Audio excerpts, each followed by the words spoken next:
Hey everybody, welcome back to another episode of Simple Songwriting. It's your host Cameron. We are talking about Cliché by Machine Gun Kelly in this episode.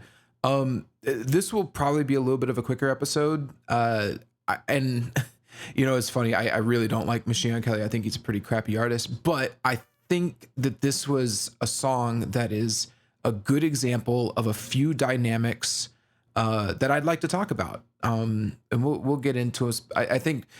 Well, here, let's just get into it. It's specifically lampshading, which is like pointing out that something is bad in the art that is bad. How that doesn't make it good. And then I actually want to talk about a dynamic that I just think is interesting. And this is, I don't know, people are going to interpret this different ways, but I would consider it, I'm going to just use this phrase for the sake of giving it a name, but I'm calling it the bad boy dynamic.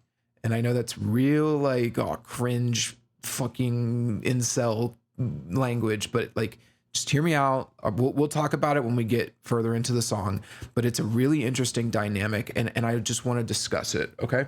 So yeah, we'll talk about that. Maybe a little bit of a discussion of deconstruction as well, which was actually a topic on the last episode. What was that episode? Caramel by Sleep Token. We talked about deconstruction a lot, and so we'll talk about it again here because I think it's important. So yeah, this song sucks, but there's a few things that I think are very interesting dynamically that we can talk about that I think will provide some good lessons for people who are interested. So yeah, let's just get into it though. We'll start off. Let's just start. So here's the intro.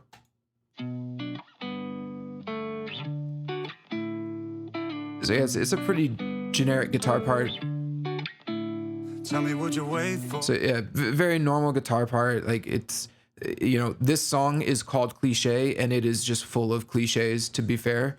Yeah, it's really not anything special on the guitar end. I mean, you could say like, oh, there's a little slide, like, dun, like right here, that's the best I can do. Tell me, would you wait for me? Baby, I'm a rolling stone. I got a lot of right in me, but I don't want to say this wrong. Yeah, so I mean, again, right off the bat, the lyrics are full of cliches. Rolling Stone, right and wrong. Like, I don't want to say this wrong. Here, let's finish it out real quick. This is the chorus, by the way. Would you stay with me? Maybe we can make this home. You should run away with me, even if you're better off alone. Yeah, so immediately just tons of cliches. Run away with me. We could make this home. You're better off alone. Basically every line, I mean, is a cliche. He sings it well, and GK is a pretty solid singer, but it's all just very generic crap. This is a song, like right off the bat, this is a song for girls. He's playing off chaotic relationship dynamics that women find appealing. We're going to talk about this a little bit. This is what I mean by the bad boy dynamic, because I think that there is something to be said about these types of songs and these types of artists and musicians and the personalities that they portray, because there is a genuine appeal for this type of music, especially from women. But I think that it is something that you've got to be real careful with, and we'll talk about it more. But yeah, these types of songs, something I want to note too that really fucks this song up, honestly, is that these types of songs, there's a dime a dozen. There's songs like this all over the place. Like, I love you, but just run away with me. We could be together. Like this whole fucking stupid love song crap, or toxic love crap. But usually there's like a twist, right? There's some type of lyrical twist or something that gives it more impact or extra flavor. Like maybe there's a metal section in the song or something heavier, or, there's something that makes it more interesting. Sometimes in like a country song, you'll get like a hard rock guitar solo or like a rap verse or something, right? The comparison that I wrote down, which I don't think is, I'm not trying to be inflammatory with this, but like the obvious comparison would be for me would be the song Superman by Eminem, where he like the twist, that twist doesn't even need to be like a musical thing, it can be like a lyrical thing. So like in the song Superman by Eminem, he says, I can't be your Superman, right? And that line is sort of the catch line, I can't be your Superman, can't be your Superman. It's like that line on its own is very catchy. It's kind of an interesting line because what guy would say like, I can't be your Superman? It kind of goes, it's like not what you would expect most guys to say to a girl. But the thing is like women fucking love it, dude. Like women love that song. And in that song in particular, like Eminem is swimming in a sea of naked women, right? It's like women love that song. So it's an interesting line. I can't be your Superman. It's catchy. There's something there. So usually if you're writing a song like this, it's like there's still got to be some type of like gimmick, or I hate to use the word gimmick, but yeah, it kind of is like the attention grabber, the unique thing about it, the twist. This song doesn't even try. Cliché doesn't even try. It is every cliche. None of these lines particularly stick out as like interesting or unique. If you just go through all of them, tell me, would you wait for me? That's a cliche. Baby, I'm a Rolling Stone, cliche. I got a lot of right in me, but I don't want to say this wrong. It's a bad pun. Tell me, would you stay with me? Maybe we could make this home. It's like stupid saying like our relationship would be the home. You should run away with me, even if you're better off alone. It's like, again, stupid all the way down. So not much to say. These are just, yeah. And maybe I should take a second just so y'all don't think I'm just like shitting randomly. Like when I say that it's cliche, I mean like these are the types of lyrics that a level 1 songwriter would use. This is the type of stuff that like a guy with an acoustic, like a 14-year-old teenage boy with an acoustic guitar would write. It's that type of crap. It's very immature lyrics, and as you get older you learn like, okay, yeah, that's a cliche lyric, and so you need to write something that's a little bit more interesting and get your point across in a way that is more complicated and more intellectually interesting. And it's like the whole, there's a thing that I've heard about like writing music, or really just anything, right? It's like your first 1,000 ideas are going to be the same as everybody else. It's going to be the 1,001st idea that's going to be the unique one. And when you think about it, right, it's like it kind of makes sense. I mean, imagine that you've got 1 million songwriters, and you tell each of them to come up with 10 ideas for lyrics, right? The chances that at least some of those ideas, or really most of those ideas, are going to overlap with each other is like, it's almost an inevitability, right? Like there's just only so few ideas. If you say, okay, you got 5 minutes to come up with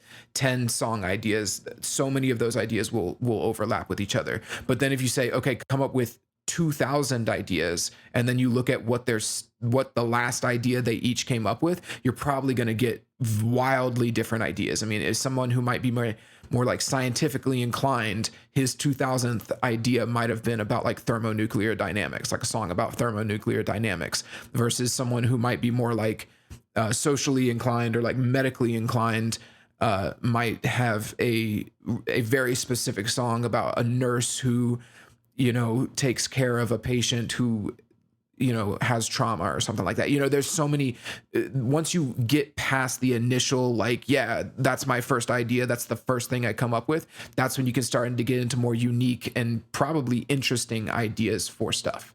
That's not what MGK did here. This is the type of stuff that you write once, and then you're like, okay, cool, that's the first draft. 7 of these 8 lines suck, so let's rewrite, but that's not what he did. So that's what I mean when I say cliche. It's like this is, or like generic and overdone. It's like you had so many opportunities. You had all the time in the world. You could have written whatever you wanted about anything you wanted, and you could have taken this topic, which is, I don't even know what this song's really about. I mean, it's just a generic love song, or it's generic toxic relationship song, I should say. It's definitely not like a love song. It's he could have taken that topic and done something different or added a little twist to it, and he decided, nah, this is good. So yeah, let's get into the verse, because I would say the verse is maybe a little better, not much, but let's just get into it. Even if you're better off alone, I like that you like me. I kissed your lips, you got good taste. I like that you like me. I could close my eyes and draw your face. All right, so drums come in. I want to make a note about the mix of the drums real quick. The drums sound super flat, super weak, like no energy there. They sound just way, I guess I don't even know what to call it. They just don't sound interesting. I mean, listen to the drums. Listen to how it like the snare specifically just sounds super flat, like poof, poof, poof, like yeah. I like that you like me. Yeah, poof, poof, poof. Like that's how the snare sounds. I kissed your lips, you got good taste. I like that you like me. I can close my eyes and draw. So yeah, it's generic little pop punk beat. Drums sound weak. There is a guitar chord in the background playing this nice little chorusy effect. I mean, the guitars sound okay, but you can barely hear them. But again, there's no balls to any of this. Which I guess kind of, let's talk about the lyrics. Like that line, I like that you like me. It's sort of playing off of like immature schoolyard romance, right? Like that's kind of the shtick. And I think that, again, I mentioned this before, and I'll talk about it here in a second, but like like girls will eat this type of stuff up. So, some guys will too, but this is a girl song, right? Like MGK is a girl artist.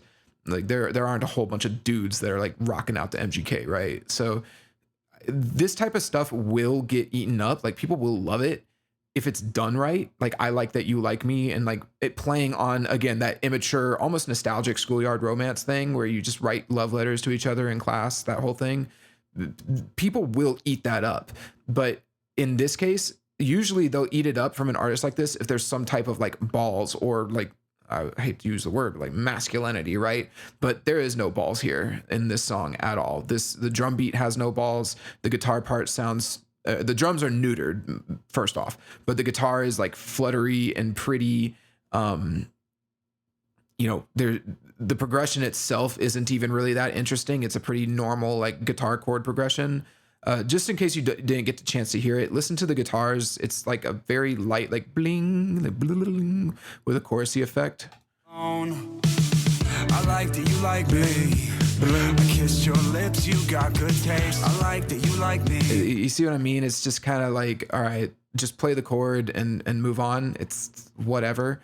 On top of that, he repeats, I like that you like me.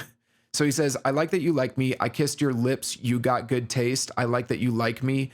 I could close my eyes and draw your face. I mean, so first off, the I like that you like me being repeated is lame because the line already kind of falls flat. There's nothing in this song that's really been interesting so far or engaging. But he doesn't seem to realize that. And so he repeats the line, and I think when he repeated the line, that's when I knew. I was like, okay, this song, because part of me thought like, okay, he's calling this song Cliché. Maybe he starts the song off Cliché and then goes into something completely different towards the end. Like I was kind of hoping for like a big metal breakdown or something that just really switches things up towards the end of the song. And it's like, oh no, he said, I like that you like me twice. And I was like, oh no, even if you're trying to make a Cliché song, it's like, like let me put it like this. Someone who is ironically trying to make a Cliché song can't beat actual Cliché artists, like you couldn't have. If I was trying to write bad lyrics and Cliché lyrics, I don't think that I would have thought to repeat a line like I like that you like me, because you just can't beat Cliché artists at their own game. So yeah, that was when I kind of knew. I was like, all right, yeah, there's nothing special happening here. Then you've got the sort of like, I kissed your lips, you got good taste. I feel like maybe he thought that was clever, but because it's a double meaning, right? I mean, he says that she's tastes good, like her lips taste good, but also she's got good taste in choosing him. So it's I don't know, whatever. It's stupid. And then finally, I could close my eyes and draw your face. It's like, it's just fucking weak. It's just fucking weak. Let's finish, or actually, hold on. Let me see real quick. Yeah, let's stop here. This is a good spot. I think we're far enough in the song now where we can start talking about this, because I think this is where the song falls apart already. Believe it or not, I think the song is already a disaster. 30 seconds in. So let's listen to this verse again, and then we'll talk.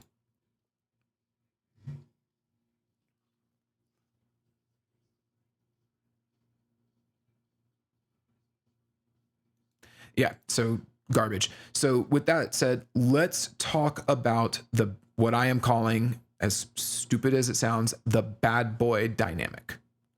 I know I trust me, I know that it sounds like some fucking incel shit. Just bear with me. Let's talk about it. Because it's actually a very interesting topic. So this dynamic, and I'm just calling it that so that we have a name, but like the bad boy dynamic, I don't think is actually a simple thing to determine. The main idea behind what I'm calling that is, or behind the dynamic, is that there are men in the industry, like guys in the industry, who reach this kind of like singularity, like a critical mass point in terms of their popularity with women, where it like skyrockets, right? And so, think about it like this: like you have a male artist, and then he starts to get attention from women, and I'm just explaining this, and I know you've all seen it, where like women as a whole will get more and more attracted to him, and it's like it increases exponentially, right? I know this sounds like, I'm not trying to sound like an incel, but I remember girls in high school who had like pictures of Matt Tuck from Bullet for My Valentine all on their binders and laptops. And then like, I remember when Drake released Marvin's Room, and every girl was just like obsessed with Drake. It was like overnight, like within a week or two, every single girl in the school was talking about Drake. More recently, it happened with Zach Bryan. I remember all the girls were listening to Zach Bryan for like a solid year. It happened with Post Malone. I think, Vessel from Sleep Token is another good example. Girls are just obsessed with him. And then even Machine Gun Kelly, when he released Tickets to My Downfall back in 2020, every girl was jamming those songs. Every girl was playing that stuff. Now, I'm not criticizing artists or women or anything like that. Just to be clear, all I'm doing is pointing this out. Like, I'm just pointing it out. It happens. You get these guys that show up in the music industry, and they are like, immediately, or not immediately, but like they reach this point where it is understood that their main fan base is women. Like, girls just fucking love them, right? So with that said, like I think maybe the best example of this, no joke, would be like Justin Timberlake, because Lord knows that guy was able to keep it going on forever, to the point where he still tours, and nobody knows any song that he's released for like a decade, right? But he will still sell like crazy good, because there are so many women who are just like, yeah, I'm gonna go see Justin Timberlake, and he's been pulling that off since the 90s, right? So yeah, that's the idea, right? Which is like these artists that can get that attention from women, and then it reaches like this singularity where they get it increases exponentially if they can maintain and build that. So with that said, let's talk about, I think that it can manifest in lots of different ways too. And I'm going somewhere with this, by the way. I'm not just like randomly talking about this. It's so this dynamic of, guys in the industry being able to just get massive amounts of attention from women can manifest in a lot of different ways. And so in Machine Gun Kelly's case, in my opinion, he honestly got his ass beat by Eminem back in 2018. Now, a lot of people didn't see it that way, but I think in hindsight, it's pretty obvious who won that. But here's what he did, right? Is he had the whole beef with Eminem, and Killshot came out, and honestly, Machine Gun Kelly never responded to Killshot. Killshot was much more popular than Rap Devil, and MGK followed it up with a really terrible EP and then a mid album. A super mid album, like Hotel Diablo was bleh. And so honestly, for about 2 years, his public perception was just in the toilet. It was garbage. It was like he took a shot, and maybe he did better than a lot of other people have done when they go after Eminem, but he certainly didn't. It wasn't like a definitive victory over Eminem. And in fact, in I think most people's opinion, including mine, it was a loss. He lost. So now we get into what I was talking about with deconstruction. So because MGK then switched genres, it's kind of like it's a cliche at this point that Machine Gun Kelly switches genres. So he released Tickets to My Downfall, a pop punk album in 2020. To his credit, this song essentially revived pop punk, even though it was kind of I don't want to say like a shadow mockery. It was more like a neutered, over commercialized version of pop punk, and he hit that singularity point that I'm talking about with the bad boy dynamic. Women were just flocking to him. Women were obsessed with that album, and it got to the point where Megan Fox like married him, got pregnant with his kid, and then accepted a ring from him that like slices her finger if she attempts to take it off. Like they were exchanging blood and stuff, like crazy stuff, right? Like that's insane. Like that's Megan Fox, right? So again, I'm not criticizing women or men who do this or whatever. I'm just pointing out that there is that the dynamic exists. And to say that it doesn't is ridiculous when this guy went from getting his ass beat by Eminem to like marrying Megan Fox. It's kind of crazy, right? So in his case, in order to get to that point, he used deconstruction. I recently pointed this out, while talking about Caramel by Sleep Token, where it's this idea that you don't build anything anymore. You more of you deconstruct the things that you've already built and break them down into their basest components, right? So in this case, he had a failing persona, and he played into it. He fully embraced being the loser, and he made an album called Tickets to My Downfall, where he invited everyone to come watch him collapse as he left rap music after getting beaten and unable to succeed in rap music anymore. And yeah, he switched over to rock. Now, I said this in my Caramel video, and I said this in one of the clips. Go listen to the clip that I made for Caramel where I talked about deconstruction, but I'll say it again here. Deconstruction has short-term benefits, but it is expendable. Talking about how much of a loser you are, or talking about your personal problems and how the things that you've built are causing you strife, and like deconstructing yourself, it works for a while, and it definitely worked for MGK. I mean, massively successful album, all about how much of a loser he is and all of that. Like it worked, but it's an expendable resource. Eventually you have to build something new.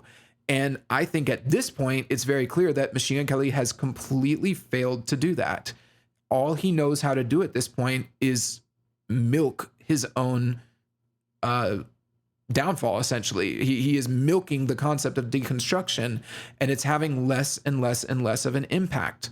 If you look at his last few albums, or he released an album called, Mainstream Sellout, right? It's like, which is really just a crappy version of the Tickets to My Downfall, right? I mean, it was just coasting off of the success of that, because even though that album is a great example of deconstruction in its own, it was still a very successful album. So it's the only thing that he can do, or pull value from. But at this point, he's released so many little projects, and they have less success the more that he releases them, to the point where now he puts a song like this out, and this song, for lack of a better term, is a flop. It's a disaster for him. I mean, the numbers are miserable. I mean, I think at this point it's been out for two weeks. Here, hold on. Let's just get it right. Let's just get it right. I'm looking it up.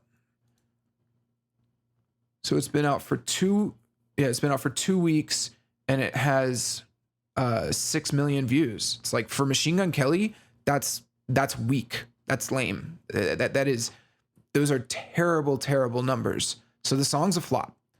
So let's come back around to the bad boy dynamic, because this is how I wanted to tie this in, right? Most artists can actually keep this going a long time, and they can get to this point where women adore them throughout their whole careers. I think, again, Justin Timberlake is a brilliant example of that. I honestly think Eminem's kind of an example of that. I know it's not something I don't think it gets discussed very often, but there is like an army of women that are obsessed with Eminem too. But it's just not something that, you could watch Eminem show up at a Drake concert, which is going to be mostly women at there anyway, and they just lose their fucking minds, right?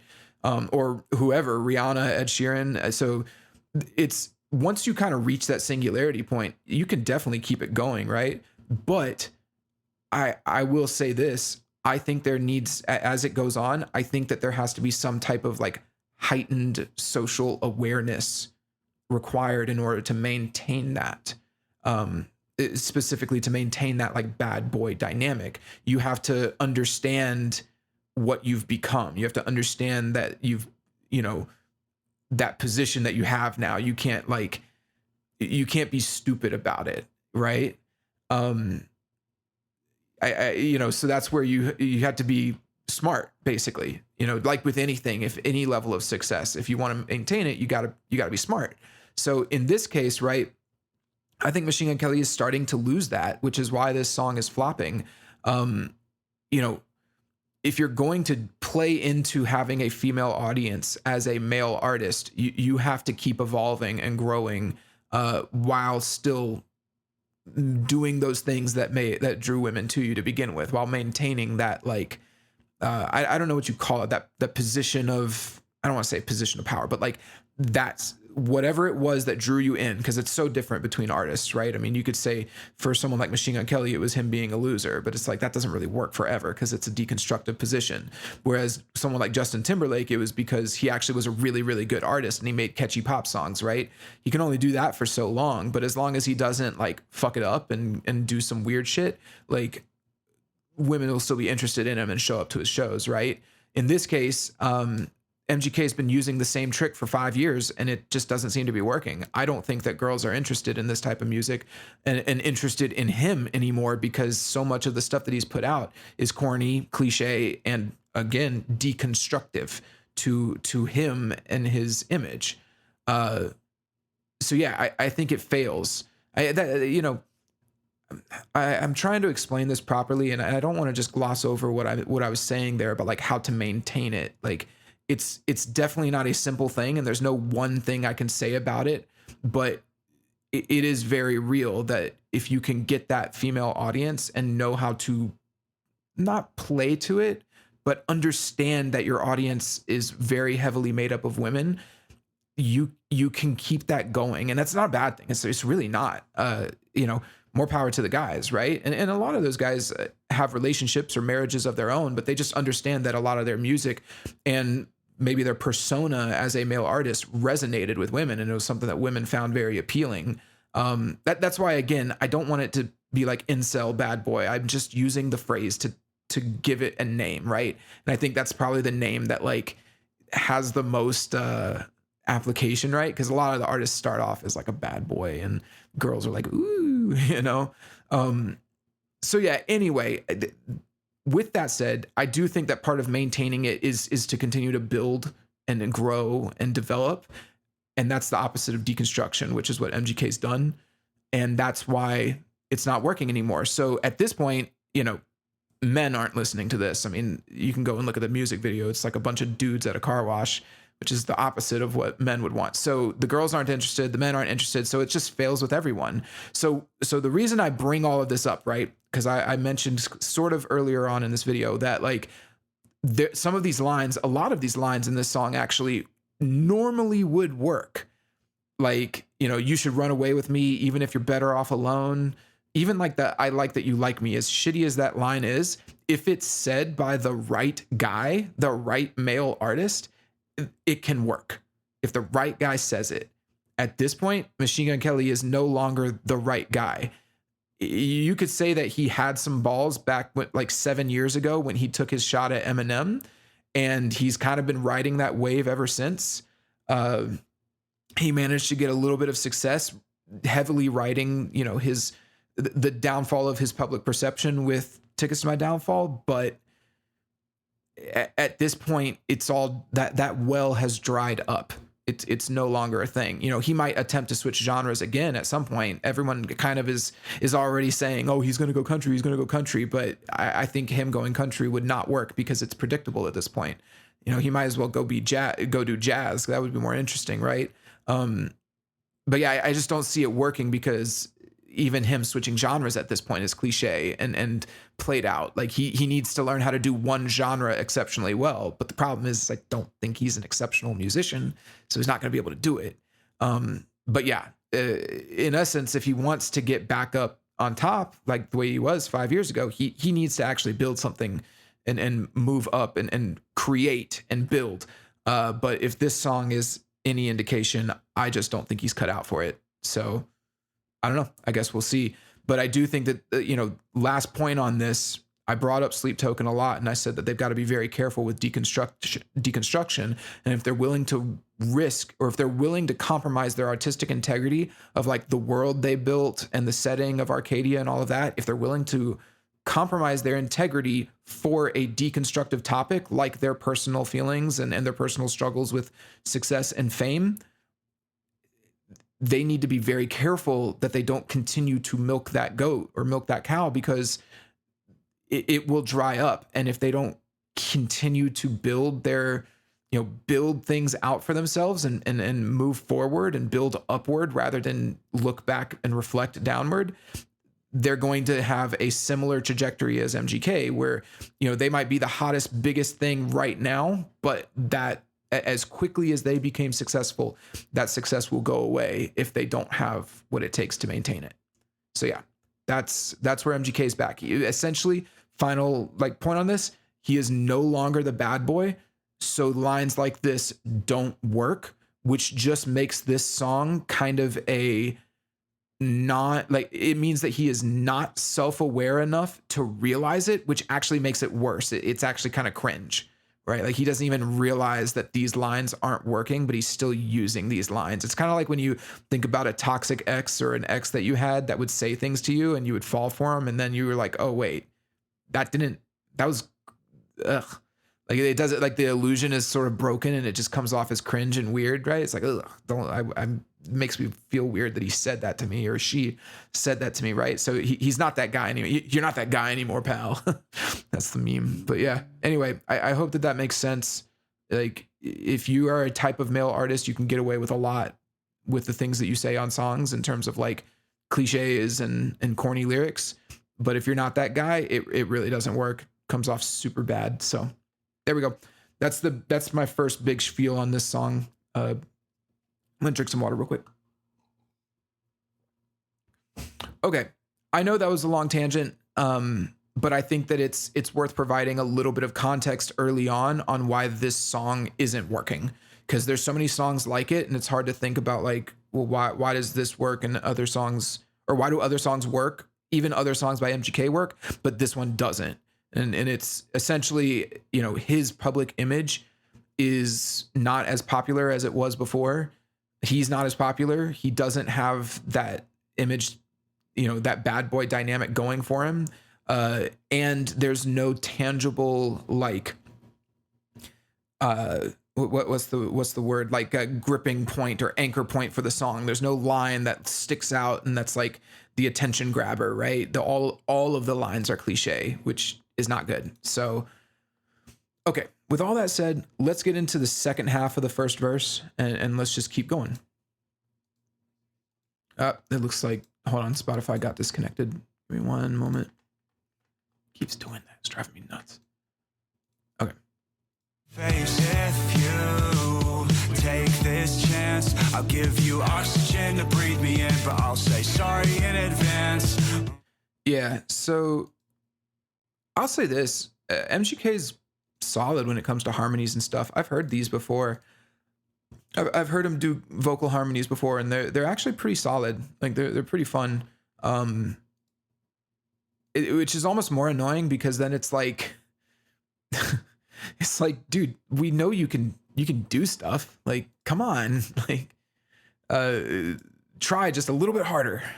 Anyway, let's listen to this again. I could close my eyes and draw your face if you take this chance. chance. I'll give you oxygen to breathe me in, but I'll say sorry in advance. Yeah, so again, there is like a little percussive guitar that comes in. I can't tell if it's delay, if it's got delay or not. I think it does. Yeah, listen for that little guitar. Like I'll try to point it out. It's like a very percussive, like you know, that comes in and just layers on top. And it fades out pretty quickly, and then the drums fade out, leaving like, you know, nothing's there when the chorus comes in. So the chorus comes in a little bit stronger. But yeah, listen for that guitar. I can close my eyes and draw your face. If you take this chance, I'll give you oxygen to breathe me. Am I thinking of the wrong thing? Hold on.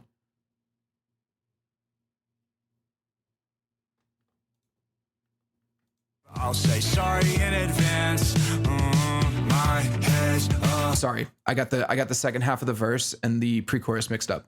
Yeah, so he does do these nice little vocal harmonies, and he switches the melody up too. But yeah, the lines themselves are schlop. They're pretty weak. Sorry, I got my notes mixed up. So yeah, he says, if you take this chance, I'll give you oxygen to breathe me in, but I'll say sorry in advance. It's like, again, more shitty deconstructive lyrics, like talking bad about himself, apologizing, take a chance on me, baby. I'll give you oxygen and you can breathe me in. It's like, ugh, it's fucking weird and gross. Yeah. And again, the apologizing and the weak language. It's like, it's lame. It is meant to cater to girls, and it's not working. Yeah. So now we get into the pre-chorus. Okay, this is where the percussive guitar comes in. My head's a mess. My head's a mess. It's like that every day. You hear that? Dun, dun, dun, dun, dun, dun, dun, dun, dun, dun, dun, dun. Listen for it to come in. I didn't start at a good spot. My head's a mess. It's like that every day, and I'll try. And then it fades out here. My best. It sounds cliche, but tell me, would you wait? Yeah. So then it fades out, and then the drums play for like another beat or two, and then the drums cut out, so that way you can have a big slam chorus. Yeah. So yeah, lyrically on this pre-chorus, it's again more deconstruction. My head's a mess. You know, I'm like this every day. I'll try my best. It's like weak. I'm weak. I'm a bitch. I'm a loser. All of this. You know, it's self-defeating speech, but and he's been saying it for 5 years, so it's just played out at this point. But something that I want to point out is that if it's the right, I'm pointing this out earlier, but if it is the right guy saying it, it absolutely does work. And honestly, that's where I think Vessel from Sleep Token is right now, where he can say something like this, like my head's a mess. I'm depressed every day, and everyone loses their minds. Oh my God, we're getting to hear the real Vessel. We're getting his real feelings. And it's like, yeah, you know, that's really cool that he's telling us that. And I'm sure you're really liking it now, but what happens if he does it for 5 more years on 2 more albums? It's not going to be as interesting then, you know. It's a very slippery slope. It's more like a trap, right? And that's what I mean. Like, it works in the short term. People want to hear from you. They want to know what's going on inside your head. If they think that you are a valuable musician or someone with artistic merit and value that's going to continue to create great music, right? But what I don't think a lot of people understand is that an artist that is willing to do that even once, like even much less make their whole album about it. That's the thing that drives me nuts about Sleep Token with Even in Arcadia, is that's like the theme of the whole album, is that like, oh, our success is actually like bad for our mental health or whatever. You know, even in Arcadia, we're not happy. It's like, okay, weak. But the point I'm making, we're not talking about Sleep Token, but the point I'm making is that in this case, it works. People love hearing from Vessel and about his mental struggles, right? No one gives a fuck about MGK's mental struggles at this point. It is lame and played out, boring. We've heard it for 5 years. We get it. And then to the point where he even says, like, I know this sounds cliche, but I don't think he actually does know how cliche it sounds. It's specifically for him. But yeah, let's get into that's it. Let's get into the chorus. Okay, so let's talk about I have a broader topic that I want to talk about here, but I want to just address the musical changes. So we've heard that chorus at the intro of the song. There is a little 16th note synth that is playing throughout the chorus. It's that do do do do do do do do do do do. You know, it's fine. It sounds fine. It's just a little corny and basic. You know, you could have like, because it's just upward 16th notes, like da da da da, and it's kind of lame. You could have done like do da do da da do da do da do da do da do da do da do da do da do da do. You know, there's just so much. I'm not. You could do anything else basically. Other than that, there's really not much to say. You just have the generic pop punk drums, guitar chords that are weak. You know, his vocal melody, again, it's fine. It's like these little half note triplets, like da da da da da da da da da da da da da da. You know, whatever. All right, here's what I really want to talk about. Let's talk about lamp shading in music. So this entire song is actually a lampshade.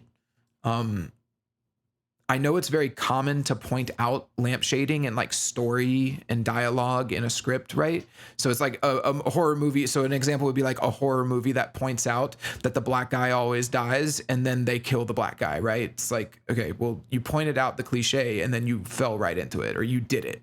That doesn't make the cliche better, right? And that's essentially what lamp shading is it's trying to like address the criticism within the thing, but then still doing the thing that is being critiqued for, and thinking that by pointing it out, it resolves it somehow. And that's not true. So yeah, it's very common in like movies and storytelling and plot plays, basically anything with like a script or a plot. But I actually think it's super, super common in music too. And it rarely gets critiqued. So let's do this. Pointing out that something is bad while you're doing it is not the same as being good. That is the point. If you take anything away from this, pointing out that something is bad that you're doing in your art, pointing out that it's bad in the art while you are still doing it, is not the same as good. It is an attempt to subvert the artistic process of creating something good. And it falls into that deconstruction philosophy, because people who create good things don't feel the need to point out flaws in the things they create. They just do their best to reconcile those flaws. So I wrote that out, but I want to, let me say that again. A good artist does not point out the flaws in the things they create within the work. They see that the flaw is there, and then they go and they fix the flaw. So if you know that something is cliche or bad, you don't point it out, you fix it. That's what a good artist does. You don't try to subvert it. You don't use it as an example of like how clever you are or how self-aware you are. You fix it. Okay? And even if you do decide to point it out, like I again, we're going to talk about Sleep Token because they are deconstructing themselves right now with Even in Arcadia. Like when they say, I know these chords are I know I should be touring and I know these chords are boring, but I can't always be killing the game. If you think the chords are boring, your song can be all about the pressures of fame, and you think that a good way to portray that is to talk about how the chords within the song are boring and people are going to think they're boring. I'm sorry, that's still not the same as being good. That doesn't mean that the chords are good. The funny part is that I actually think the chords in Damocles, which is where those lyrics come from, are actually pretty solid and they sound really good. But that's a whole separate thing. So yeah. For example, like a great lyricist would look at a line that he wrote, and if he thinks that it's a cliche, he wouldn't point out in the song that it's cliche. He would go and just change the line, right? And that's what I was saying about like the lyrics of this song in particular. Every single line's a cliche. It's bad. You would have written this, and then you should say, you know what? I'm gonna just let me just rewrite some of this stuff because this is not good, right? Even though the name of the song is Cliché and the song is trying to play it being cliche, I guess it's not the same as being good, right? So yeah, let me just kind of expand on this a little bit. The pursuit of creating something good is what separates timeless artists from like artists who fade away or like lose popularity, right? Like it's that again, I use the word pursuit. Like you are constantly trying to create move upward and to greater and greater heights as an artist. And I think the artists who pursue that are the ones that end up being the timeless artists, right? Like they're the ones that their music doesn't fade and it grows, and they're the ones who get respected. I think that the artists who are, just a passing fad are the ones that don't have that pursuit. And that's why I really harp on a lot of my videos about deconstruction and why it's so dangerous for art, because that really is the artist giving up the pursuit. Because think about it, if you decide to make your art about your personal feelings and tearing apart who you are and breaking down what you've built as an artist, instead of pursuing something new topics, new song structures, new melodies, and like instead of simplifying, and I don't want to use the word simplifying, but like instead of like the pursuit upward towards greatness, you decide that you're going to do a retrospective or break it down or be silly or stupid. Like that's when you kind of give up that pursuit, and that's where your art starts to suffer. And unfortunately, that is MGK's entire career. Like that is his whole entire career is what I'm talking about. It is pointing out his own cliches, pointing out how much of a loser he is, doing lame things and saying that they're lame. At this point, the only way he can even stay relevant is by switching to different genres and then talking about how bad or out of place he is in that genre. But even at this point, I think even that has become cliche for him. So he can't, I don't even think he could really do that. So yeah, funnily enough, I actually think this song, and this is why I wanted to talk about it, I think this song is a little bit of a turning point in his career from what I can tell, because, or maybe it's not a turning point, but it's definitely a point to mark, because the song is a flop and it's sort of the pinnacle of his artistic ideology for the past 8 years, right? Which is, I'm a loser and I'm going to just talk about being a loser.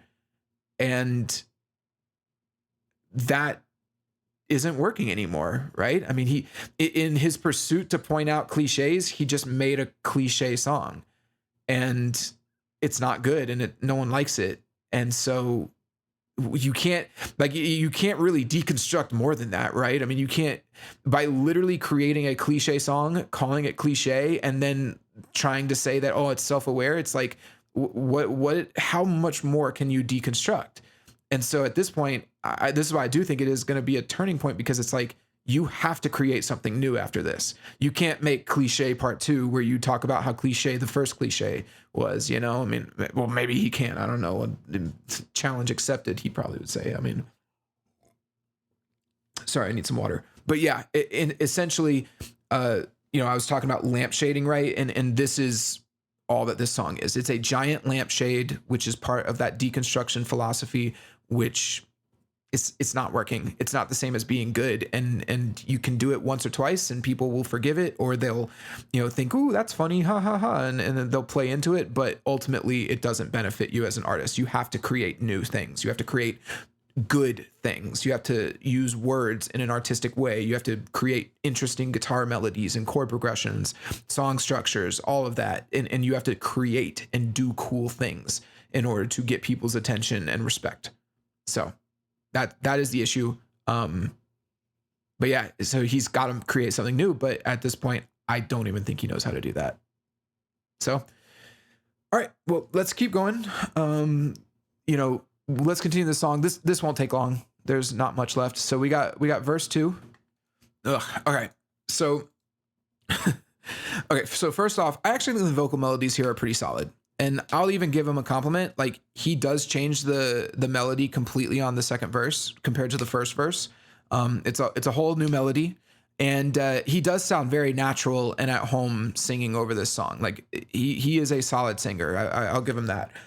I also kind of like the imagery here. I'm trying to find compliments. Just bear with me. But I like the imagery here. I like the idea of neon lights in the darkness. We're gonna leave town and go to Vegas. All of that. Like, oh my God, it's songwriting, right? Like, he's setting up a scene.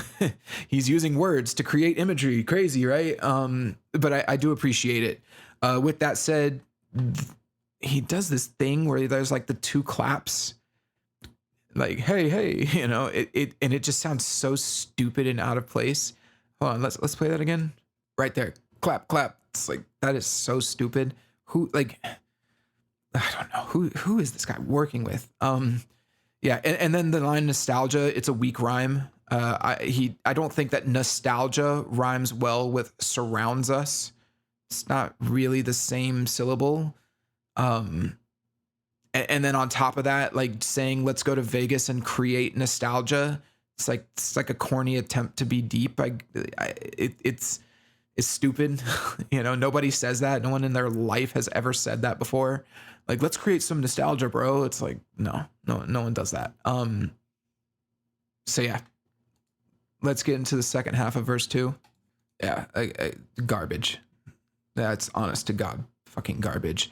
Will you save this dance? I feel my knees get weak beneath me. Oh, hold on one second. I just realized it got disconnected. Damn it. I don't know why Spotify keeps doing this. I don't want to restart it. Yeah, I'm sorry about that. It's fucking ridiculous. All right. I'm sorry if you were listening to all of that and no music was playing. I'm probably going to edit it out. So here's the whole entire verse 2. Darkness alone. Your name is a neon light in the sky where darkness surrounds us. Let's leave this town. Stupid claps. Mary, go to Vegas and create nostalgia. Stupid line, doesn't make any sense. And then here's the second half. This is all garbage. Where will you save this dance? I feel my knees get weak beneath me. I know this night might be our last. Yeah, weak ass lyrics. Save this dance. I feel my knees get weak, literally weak. I feel my knees get weak beneath me. I know this night might be our last. Cliche, super cliche. Yeah, it's all stupid. Let's keep on. It's like that every day, and I'll try my best. It sounds cliche, but tell me what you wait. Yeah, no change in the pre-chorus or the second chorus, so we're just gonna skip all that. Super fucking lame. Super lame. Actually, it's the third chorus because technically the song starts with a chorus. That's probably the most interesting thing structurally on this song. All right, so we got bridge 1. Life alone. Tell me what you wait for me. Tell me what you wait for me. Tell me what you... Yeah, so again, he just repeats wait over and over and over again, with like, you know, he's got it panned to the left and the right, so you could say that there's something that's kind of interesting, that it gives it a more spacious effect, like it's ambient. I don't know. And then you got this lame ass guitar part that's kind of playing like a neutered version of the vocal melody, you know, da-na-na. You know, again, the vocal melody in the chorus is tell me what you wait for me, da da da da da da da. That's kind of what the guitar is doing here. Listen one more time. Wait for me. Tell me what you wait for me. All right, so now we get into bridge 2 here. So the 16th note synths are here. Well, fuck it, let's just play it. Baby, I'm a rolling stone. Yeah, so the 16th note synth are there. That do do do do do do do is just down an octave. He's also just repeating the chorus, but he does like a little hum between each line. And then there's these lame ass acoustic chords playing. Again, just weak. Baby, I'm a rolling stone. I got a lot of right in me. But I don't wanna say this wrong. I don't wanna say this wrong. Yeah. Tell me what you wait for. All right, so even that, right? Like, I don't want to say this. It's like the big powerful moment. It just falls so flat. I don't want to say this wrong. It's like, it sounds stupid. I don't even know if it's like a mix thing, right? Like all of the any like edge or grit or anything interesting has just been sucked out of this mix. It is just shit. Yeah, listen to that again and just listen to how weak it sounds and flat. Not flat pitch wise, but like flat mix wise. I don't want to say this wrong. I don't want to say this wrong. Yeah, tell me what you wait. Yeah, so just lame. And then finally it's like that, yeah, I don't want to say this wrong. Yeah. It's so I like just imagine this dork standing in the vocal booth doing like 9-10 takes of yeah, just trying to get the right one. It's so weak, so stupid. Yeah, listen to that. Yeah. Say this wrong. Yeah. Tell me what you wait. Yeah. So dumb. Why did people like this guy? Fucking. All right, whatever. Get into the final chorus. Final chorus sucks. For me, baby, I'm a rolling stone. I got a lot of right in me, but I don't want to say this wrong. Tell me what you say. Oh, we got an ad-lib. We got an ad-lib. Say this wrong. All right, buddy. Maybe we can make this home. You should run away. Make this home. Like he's trying to be Juice World or something. Like make this home. Yeah, stupid. And then we got a repeat of bridge 1 happening at the end of this chorus. Even if you're better off alone, tell me what you wait for me. Yeah, it's pretty much an exact copy paste from of the first bridge. Tell me what you wait for me. And then just like the cherry on top is the dry take of "Wait for Me." Yeah, I mean this was like that specifically was like a cliche 15 years ago when fucking Hannah Montana did it. So stupid. I just don't know. I it's funny, right? Because part of me is like, maybe it's just all a joke. Like the whole song's just a joke. And I think he's trying to like play it off like that, like it's a joke. But that's kind of what I mean about the problem with lampshading, especially when this, I think the worst part is that this actually fits into his sound and his style. Like this isn't out of question for him. Like this is like not, like he would never write a song like this. Like we all fully expect something like this from MGK, right? It's the fact that he is trying to say like, well, it's just a subversive. I knew what I was doing. Wow, like you guys just don't get it. It's like, no, we get it. It's just bad. It's just bad. It's a bad song. Just because you say it's cliche doesn't make it not cliche. Like just because, the lampshading doesn't work like that. You can maybe pull off a good lampshade if you have like this wonderful, amazing work of art, whether it's a movie or a song, and then you just have like one little line that's self-referential, and it's like, okay, yeah, all right, well, yeah, funny enough, so it's like fine, that's how it works. But for MGK, no, like all of his stuff sounds like this, and it's all shit. So yeah, God, wait for me. That last line. Hold on, let's listen one more time. Wait for me. Fucking stupid. All right, let's get to my like final, in song template and close this shit out. All right. So the purpose of this song was to desperately attempt to grab more mainstream attention the only way he knows how, with lampshades, deconstruction, and cliches. He doesn't know how to build anything cohesive or constructive. All he knows how to do is deconstruct. Talk about how much of a loser he is. Talk about his failing music career, failing public persona, all of that. And then just play into cliches and act like he's smarter or better than he is. Yeah, stupid. Genre style, I would say it's just pop. You could make an argument that it's pop punk, but I think that does a disservice to pop punk. So yeah, I would just say pop. It's pretty bland. Song structure, it is the most standard song structure you have. The only interesting thing would maybe be having the song start off with a chorus, but even that's pretty cliche, pretty normal. So it's just like intro, chorus, verse, pre-chorus, chorus, verse, pre-chorus, chorus, bridge 1, bridge 2, chorus, bridge 1, super fucking normal. Composition, there is nothing special at all in this song. The only thing I think could be even slightly above shit is the melody in verse 2. I know the sound cut out in verse 2, but here I can play that for y'all real quick. I actually think this melody is, it's not the greatest melody I've ever heard, but it's at least not bad. So take a listen. Is a neon light in the sky where darkness surrounds us. Let's leave this town, get married, go to Vegas. Yeah, na na na na na na na na na na na na.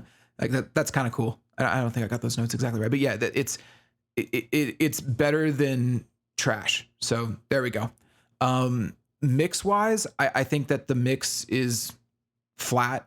It's bland. There's really no dynamics. Everything sounds like hyper compressed and just bland. Any dynamic that they were trying to go for, like his big triumphant line at the end, or the drums coming in or anything like that. I mean, yeah, just listen to the drums come in real quick. Listen to how flat this sounds.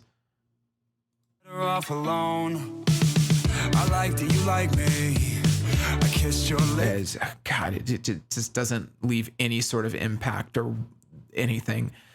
Lyrical content, probably some of the weakest lyrics I've ever read in my life. Full of cliches. There doesn't even seem to be a point, which I guess that brings me to the theme. It's just this typical run away with me. This is our last night together, like love song, toxic relationship, schlop. It's nothing. It's so stupid. It's funny, right? Like I say that, but I think about like Women's World by Katy Perry, and those were like the worst fucking lyrics I've ever seen. So I think these are just cliche lyrics, and I know that's part of what he is saying is the shtick, but like sometimes it's kind of funny when I think about it, like what's worse, right? Cliche lyrics or bad lyrics? And it's like, I think bad lyrics are always the worst. Like here, hold on. I pulled up the Women's World lyrics because I was curious. It's like, oh yeah, sexy, confident, so intelligent. She is heaven sent, so soft, so strong. She's a winner, champion, superhuman, number one. She's a sister, she's a mother. Open your eyes, just look around and you'll discover. Yeah. Fire in her eyes, feminine, divine. She was born to shine, to shine, to shine. She's a flower, she's a thorn, superhuman, number one. She's a sister, she's a mother. Open your eyes, just look around and you'll discover. God, those are terrible. I don't know what's worse, these or MGK. At least MGK recognizes that they're shit. Maybe he didn't recognize them when he was making the song, but now that everyone's responded, he acknowledges. I don't know. Anyway, whatever. I'll say this. I'd rather hear a bad song that takes a risk than a cliche song that tries to be self-aware and in order to escape criticism. I think this is just boring. It's garbage. And the only reason I brought it up was because there's a few interesting things that we can talk about in terms of like Lampshading and Deconstruction. But overall, it's a terrible song. Don't listen to it. Yeah, that's pretty much it on this episode. That closes it all out. Hope you enjoyed, and go listen to something else. Cool. Bye.